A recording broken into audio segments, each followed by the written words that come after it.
Oh, hey there, Sagittarius, my Sagittarius collective Sun, Moon, Rising, Venus signs. Welcome to your Satisfying Soulmate read on the Path of True Love for October 2019. I tell you, I tried to crank these puppies out as quickly as I could, and I burned out fast, hard and fast. You understand what I mean.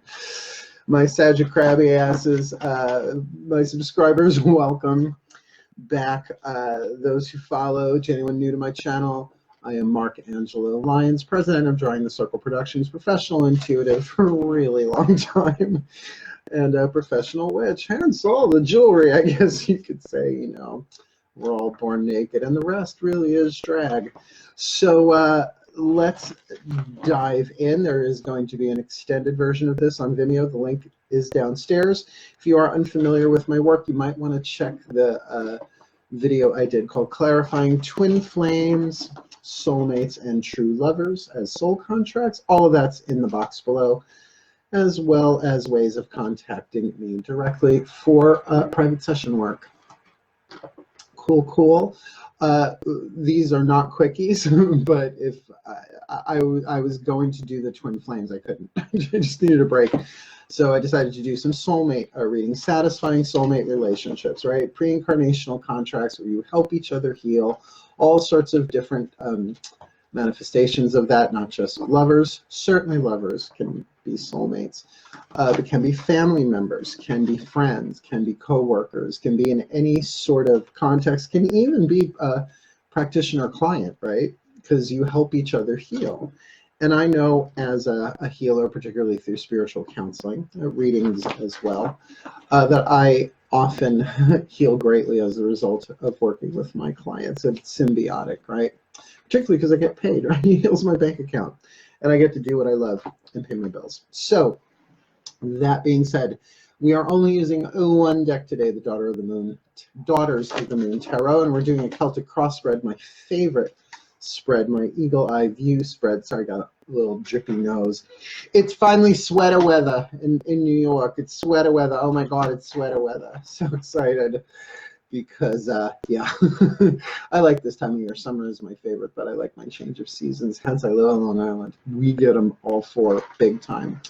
So let's dive in. The cool thing about doing this way is I get to bless the deck on camera, which I have not done. I mean, I've been doing it in the previous VIDS for this series. So here we go. Take a deep breath. Tune yourself, ground center. Follow your breath. Well, I do this. Only takes about a minute. My gods, please bless this deck for the Sagittarius collective Sun, Moon, Rising, Venus signs on the path of true love in their soulmate contracts for the month of October 2019. May this deck be a blessing, a channel of your godly guidance and grace for the well-being of all. Blessed be the Sagittarius collective Sun, Moon, Rising, Venus signs on the path of true love in their soulmate contracts for October 2019. May they be blessed with all that they need. May they be blessed. May they be blessed. May they be blessed. Top 10 cards, Celtic Cross. Top 10 cards, Celtic Cross. One more. Top 10 cards, Celtic Cross. Maiden. Ooh, we'll leave that one on top. Mother. Crone. Maiden. Mother. Crone. Not the crispest cut of the cards, but if something pinches between my finger and wants to stay on the bottom deck, that's how I play it. And I put it on its holster, if you haven't seen yet. Big old wad of selenite, slab of selenite. So this way I don't subconsciously shuffle the cards like I do for other readings. Cool. Let's dive in. Now I'm doing the Celtic Cross, as I said, is my favorite spread. Everybody reads it a little bit differently, apparently. Different positions, different meanings, but essentially variations on a theme. So I'm going to give you how I do it. It creates a horizontal axis, an axis, and a vertical axis, and it really just makes more sense to me as a Virgo. if you're feeling me. So let's dive in. First, the cover. What is the card that covers you? The significator. Ooh, the Empress, straight up. So that depicts you as the Empress, right? The culmination, or the amalgamation of all the queens in the tarot deck. In this case, it would be the mothers, right? Because it's made mother crone in this deck. And not only is there something very grounded about this and fertile, but I am getting that divine feminine rush of unconditional love, unconditional care, unconditional support. Oh, this feels so lovely. This feels so good. So if this is you right now, remember, when I say divine masculine, divine feminine, I'm not talking about bodily gender. I could say divine yang, divine yin. That's really more of my background. I love my Eastern stuff, my Eastern philosophy, Taoism, Buddhism, not to mention the entire Sanskrit tradition there. So this just feels really, really lovely. And because this is a soulmate relationship, I would say that the divine feminine in you is ready to receive the fifth dimensional unity consciousness, unconditional love, true love, whatever you want to call it, but to actually receive it and hold it within the body, and a willingness then to give it. But this is giving birth, right? You can see Mawu, sorry, covering up the name, Mawu, right? Giving birth on the back of an elephant. Yes, with the snake there, that's definitely that earth element too in there. But just that overall feeling of support, like this feels very supportive and supported. So if that's you right now, which it is, first card down, you may not be so aware of that, but whatever your spiritual practice is, connect with the divine feminine within. And what is that? The emotions within you that are, you could say, the children of love, like appreciation, gratitude, joy, bliss, right? That they gestate within us, these emotions. Because what are emotions? They're thoughts mirrored in the body, right? So it's the air, the air, element of air that touches the element of earth, and water, like condensation, is manifested there. But so rich, and I mean rich, not just in the financial sense, though I do feel physical abundance. Where you are on your path right now, who you are on your path right now, but there is an abundance of depth, of warmth, of nurturance there. That's the word. Feel that word nurture. It kind of has all of those other words in there. Really nice. Mother Nurture. The next card down would be the cross. What crosses you, or the environment that you come across. And we have got the star at 3/4 tilt, meaning that it will continue to right itself in time. So you're in situation, you're 3/4 there. Now the card of the star. Oh, okay. Now let's just say you're starting off 2 major arcana cards. Okay, the Empress and the Star. So when we're looking at the star, this is about guidance. This is about grace. This is, well, what did we use before compasses and maps? We used the stars for guidance. You're looking up, inspiration, prayer, certainly spiritual practice, but of course hope is usually indicated here, that you are in a hopeful place, though that hope might not be completely like, yes. Now, what I find interesting, I wrote this book called Words of Grace from a Professional Witch, and the 3 gateway graces I do: maiden, mother, and crone. Humility being the maiden grace, right? Let me know that I do not know, right? Sort of like that blank slate. But the mother grace is the grace of hope. Great Mother, please grant me the grace of hope, that there is a divine plan in all in this, and that I alone do nothing. Right? That thread, that golden thread of the grace of hope through the labyrinth. So there's hope to be had here, particularly with this grounded, receptive. Think of yourself as a vessel through which hope is ready to be received and perhaps gestated, right? It's like you conceive it, you bring it in, you let it build, you let it build, you let it build, but then of course it flourishes and prospers. And the thing about hope is the more of it you give away, the more you have. That's how grace works. All the graces work. Like, that's a really good book. If you're interested, there's a link, of course, in the description box below. I pray a lot, and so I share a lot of my prayers, because they help me, right? Pass along what helps. And isn't that really the Empress too? It's like, well, here's what grew for me. That fertility, that abundance, that giving, which feels more yang, obviously, but it sort of like grows from you. It's almost like you can't not give it away. Give it away. Give it away now. Let's look at your core, your third position, subconscious. Well, you're doing pretty well here, massagers.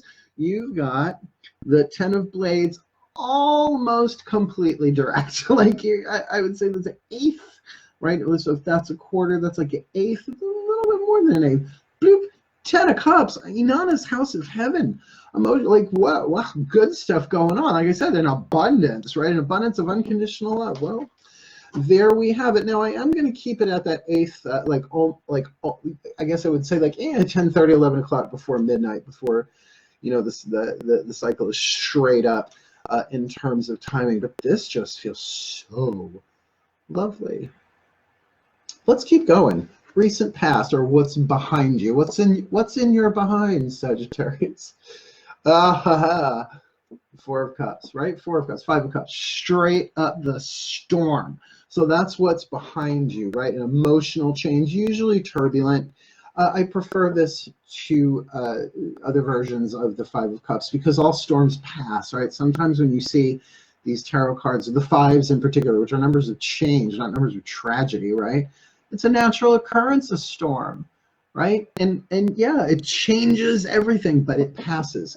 There's never been a storm that did not pass. So in terms of something emotional, in terms of something of the heart on your soulmate path, because honestly, if I'm looking at characters in this card, in terms of people in your external life, you're being represented by the Empress. And yes, there is a child coming out of her, quite literally being born, going on there. So it might be, yes, you and a child or someone childlike at the moment. The card of the Star really speaks to me more of a place that you're on, a scene that you're going through on the stage of your life where you're getting that. But that certainly could be inspired by somebody, possibly a soulmate, but also could be a teacher, could be a reading, could be a book you're reading, or inspiration and hope can come from anywhere.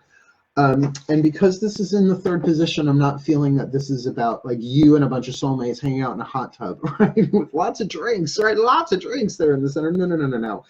That's in your interior world. That's about all of your emotions sort of unifying in that love, and maybe even the ones that have been painful and the stuff that's being that has been changed in this Five of Cups in the past.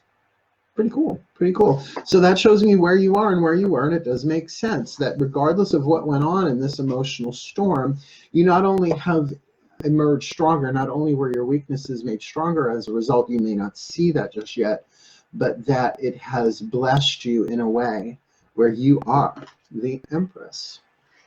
Receptive, which also means though you may be going through labor, rest, right? Rest. Take some time. Connect with your spiritual process, your higher power, your inspiration, what inspires you. Because in the internal world, this is really good. And if you're not aware of this, then of course, something meditative, spiritual, even going out and walking the children in nature, right? Connect with the fifth dimensional unity reality of nature, right? Get out there, particularly with that card of the Empress. And that will help greatly heal with the past residue of the storm, although storms do clear the skies, right? They can clear the mind, they water, right? Like storm's not a bad thing, but in the five, nobody likes the Five of Cups, but it's necessary for our emotions to change. Nobody feels great all the time, just saying. People who do are either delusional or lying, in my opinion, in my experience. I'm happy all the time. I'm like, yeah, walking on broken glass. And in the next few next. The crown. Now the crown is sort of like your immediate future position, right? It's like a baby being born. That baby's been more than crowning. But that's sort of what's being birthed in the present moment, but still is in process. And then we've got the Piscean card. Now this one feels like a soulmate. Does not have to be a Pisces. The words that I'm using are a Pisces archetype. In other words, someone who is like a Pisces. Oh, and because of my Pisces moon, honey, I could tune in on that for you. So certainly there is something dreamy, and of course a means through which an Aquarian vibration of inspiration can come through. Warm, certainly emotional, but also something a little coy. Oh, fish, koi fish. That's my spirit guides, the Shecky Collective. They just love cracking me up. But then they wouldn't have done that in a reading, though. They do that all day long with me. Pisses off. Well, it annoys some of my friends because it's just so quick. But meaning that they're Pisceans, they tend to keep things hidden, right? Now, whether or not this person has any planets in Pisces doesn't matter on this. This just feels like somebody who is, you know, pretty straight up with you, but is emotional and sensitive and perhaps empathic, and might be a good soulmate, emotional soulmate, friend. Not so sure if this is lover or not, and we don't make those designations this early on in the read, and that's why I'm doing the extended readings, because I don't want to be telling somebody, oh yeah, this is a lover.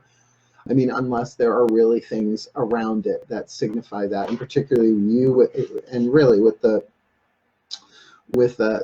Empress and the Star, let's not assume there. Although with the Ten of Cups, like real happiness.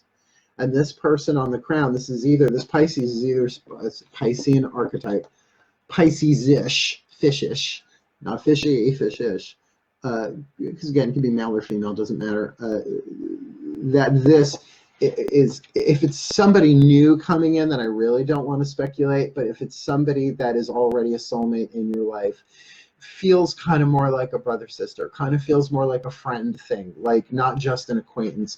There is an emotional insensitivity there, but they don't let on with everything they know either, particularly maybe about what they're feeling, right? They may be emotional, but they may not share absolutely everything that they're feeling in every moment, because who's got time to listen to all of that, Pisces moon? So let's see what comes of that, and then we'll check your X and Y axis. Horizontal, vertical. I think that's right, X, Y. Okay. What's before you on the path? Not what happened before, but what's coming before you is the Nine of Blades. Oh, we know what the Nine of Blades looks like, right? In the Rider-Waite Tarot. Not great. It's like the B&D S&M sword card. Not fun. This is criticism, internal focus, like a critical care unit, like critical writing, like when it's down to the detail, right? That sort of focus. All arrows pointing inward. Now, this card, does it have a reverse? I mean, it's so circular, but it's the other card like this in this deck is, I think, the Six of Blades, the Sagaris.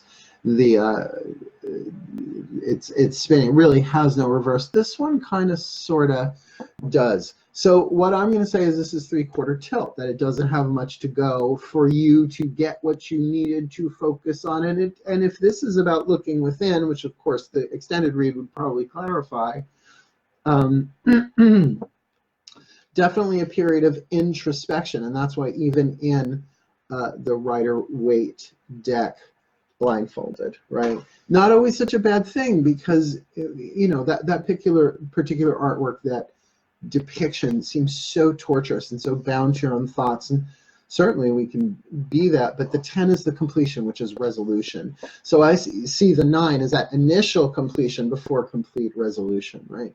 It's sort of like the before the, oh, I get it, right? It's that. So introspection, look within, and really, if no people indicated there, yeah, focus on within, focus on that happiness within you. I mean, ultimately, happiness is a decision we have to make. Are we going to be happy or not? Now, that's why we can fake it till we make it to an extent, but not at the expense of ignoring wounds within ourselves. And honestly, I'm not seeking any hardcore stuff here, at least in this current spread. But after that 5 of Cups, transiting through, yeah, well, let's do this. So here you are, this 5 of Cups in your past, the Star in your present, and again, not Star completely upright, right? A slight tilt, teeny tiny bit of a tilt. But then what comes from that, what's before you on the path, is this 3/4 kind of like almost done with this internal focus, gathering critical data, information, yes, mental. Obviously mental, it's an air card, but with those pointing inward and this divine feminine, this is what's going on at your core.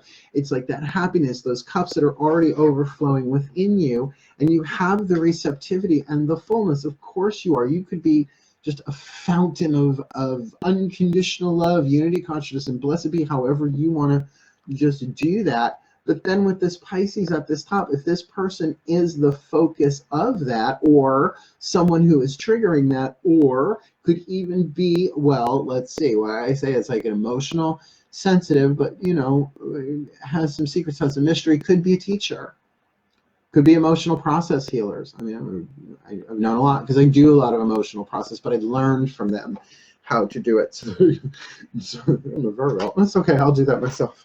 And believe me, there's plenty of prayer and asking for help along the way with me too. So there is something spiritual about this too. I mean, Pisces 12th house, right? The unconscious mind, the collective unconscious. It's where the God mind is stored, if you want to put it that way. So that really going in, there are other cards. There's a card of meditation in this deck in the Blade of Suits that I would say, if that was just all out and out meditation, this might be more about like, I need to focus, or since my happiness is already within me, let me find it there. Let me embrace, let me experience, let me drink deep from my own well. That was good. Never said that before. Guides. Okay, your horizontal and your vertical look great. Let's look at now the staff. Position number 7 is your lesson. What the gods are trying to teach you. And why am I saying gods? Because these are their cards. The ones I had, bless them. So what are the gods trying to teach you? What is your lesson about a Sagittarius? Now I am going to say this is a person. You could say yes, your own Sagittarian. What is ninth house? It's expansion, spirituality, ruled by Jupiter, right? Like really, really great, fun, fiery energy. Oh, and by the way, aren't you a Sagittarius? Yes, you are. You're a Sagittarius. I'm reading Sagittarius, so then this is you too. So learning about yourself, I didn't even connect that. I forgot I was doing Sagittarius for a moment. And I would, with all of that water in front of me. So now I'll be reminded, yeah, darlings, this is about fire. And this is 3/4 tilt. Again, ready to boop, go straight. So being that matches, of course, they're one card after the other. It would seem, well, of course, they're both the same tilt, but you saw how many times I shuffled them. Didn't have to go that way. This is a lesson about you expanding yourself, expanding your mind, expanding your capacity. And with all of that wealth inside of you, it might be that your external parameters, not that you need to take down your boundaries, but maybe you need to reset them, right? Boundaries, nobody's born with them. They're the foundation of codependent issues. It's all about boundaries, or all of our issues are essentially about boundaries, but boundaries of self-love, boundaries of self-respect, as your unconditional love is expanding. And that's the feeling that I get, that there's a generosity available to you right now, because this is hard to contain all the time, right? So about your own mutable fire, about the archer, about how are you going to focus it, because this is Kiridwin, all right? So we're talking about a goddess with a cauldron, transforming things, mutable fire, changeable fire. So this can be about what you want, not just what you want, why you want it. I always put what and why together in terms of intention, because an archer just doesn't, shoot arrows randomly. They focus, okay, what do I want? Why do I want it? But then it can be arrow, arrow, arrow, arrow, arrow, mutable moving fire. So as I even just tune to this, there are certainly things that you want to do, new things you want to experience, conquer, shoot for. Thank you. Great word for Sagittarius. And it feels good, but like I said, this is just about ready to right itself, right? You could say your lesson is to know thyself. It's a little vague, but that is kind of sort of what it is. And that doesn't mean that this can't be as well another person. Does not mean that they're a Sagittarian archetype. I would say that there's something Sagittarius-ish about them then in that. But let's see what else comes down. I want to see from the outside looking in, which is a great position because we can't see ourselves like other people see us on the horizontal. Even a mirror, it's a reversed image. So my gods, please show us the world, how the world sees them horizontal. Tangent. Got the Ace of Cups, happiness. Perhaps on the outside, it's still a fragile beginning, right? It's still like happiness. But within you is the 10 of Cups. So you go from the Ace to the 10. That's pretty cool. And you know what? I gotta say, pardon my French, because it's not going to be in French. Sagittarians would be gregarious as fuck, right? Really, really friendly. But like Geminis, here 1 second, gone the next. I'm an earth sign. So, you know, there's something there that you're discovering about yourself in your lesson. And it's that your happiness must be a decision that you've had made, and the love that's inside of you that perhaps you've been holding back on the bow and arrow, so to speak, before taking action, before putting your intention into action. But from the outside looking in, there's a lot of potential for good feelings in you with this Ace of Cups, or at least other people see it. Now, that's the thing. This position doesn't mean this is necessarily true with every reading. It means that this is how you're being viewed. So since I'm not seeing too much turmoil here, well, I'm seeing the only, I mean, and even the card of the storm, like I said, 5 of Cups, it's emotional change. We all go through that. We arguments and battles, well, maybe. But I think the storm as an environmental force makes sense, that it's there for a purpose. It serves, right, in terms of clearing the air, washing up things perhaps that were at the bottom of the sea. But that's not bad in your case, right? That's a really good thing in your case, because it's all connected. It's all part of the quantum story here going on for you. So let's, with all this being said, if people see this, if I knew who this was, I could probably see it in you from what you've got going on here. But now let's move on to the 9th position, which is called destiny, often called hopes and fears. Well, what we hope for, right here, you got the hope card. And the card, what we hope for and what we fear is our destiny, right? We so hope that it's all, that we're going to manifest the thing that we want on the hero's journey. It's all about the hero's journey.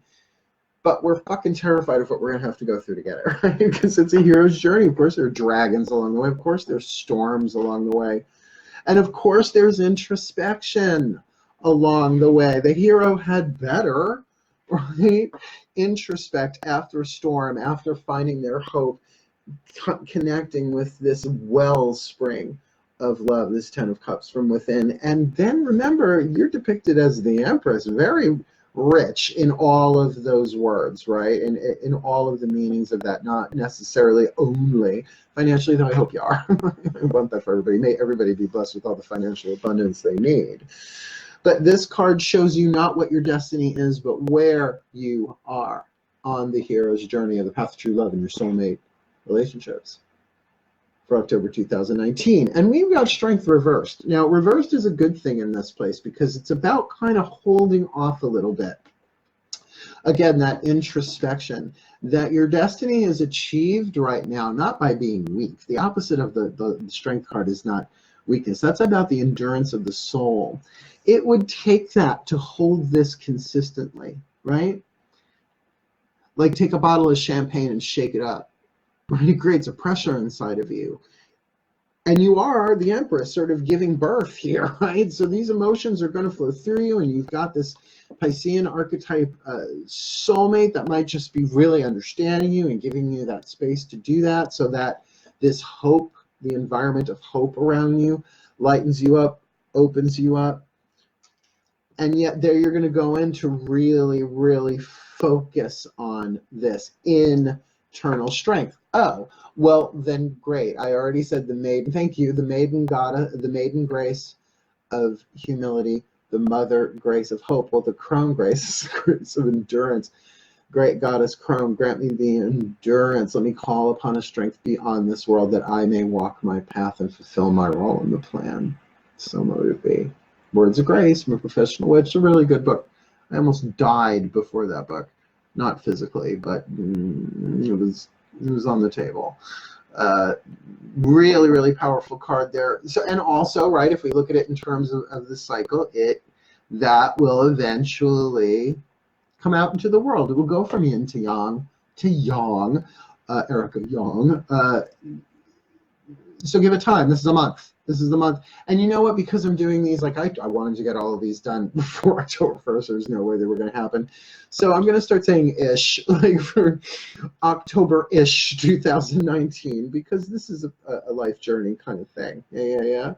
Very cool. Let's look at your last card, which is the outcome. And I want to clarify, I should do this more often, that the 6th position and whatever this 10th one is changeable. That is a variable, but you have to look at the path you're already on. We have free will on this path, but a free will amongst a certain set of options. In other words, as much as I would love to take a Greek cruise at some point in my life, I can't just all of a sudden bewitched myself there, at least not yet. And if I fucking disappeared, first of all, who would edit and upload the video? But you know what I'm saying? Yeah, there are infinite probabilities, but me, you know, me turning into Big Bird, not amongst them at the moment, right? So these are changeable, just to make that point, Sagittarius. No one's taking you of your free will. No one's robbing you of that. This is, you get to really tune in here and decide how you want to launch your arrows, as they were flaming or otherwise. Let's get your outcome down, my gods. What is their outcome here? And the moon reverse. Nope, not being revealed. Nope.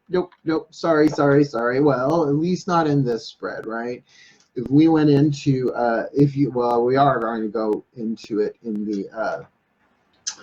the extended read on Vimeo. Yemaya reverse the moon. Believe me, the path will be shown outside, but it's going to be shown inside first, right? Absolutely. Now, are any of these soulmates, right? Now, this is the point of the reading, right? It's almost like, well, who are my soulmates in this?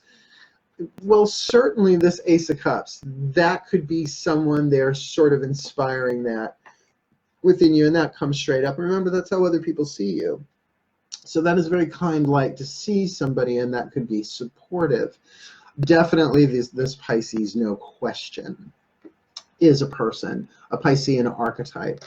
But like I said, I'm very hesitant with major arcana cards to consider them people unless it's in the first position, which covers you. This is the card that represents you. Yes, this can represent a person, the second position in general, but when it's a major arcana card, then it's got to be somebody who really embodies the energy of the card, the archetype of the star, which is about upliftment and inspiration and guidance and grace, which to me it feels more like this person is the person in this environment, if not already here, then coming into to really tap you into this 10 of Cups, which is already inside of you. And who would know that better than a Pisces archetype? I can feel it within you. There's so much happiness in you. And maybe you're just looking for somebody to share that with, right? A sharing, satisfying, symbiotic, soothing soulmate.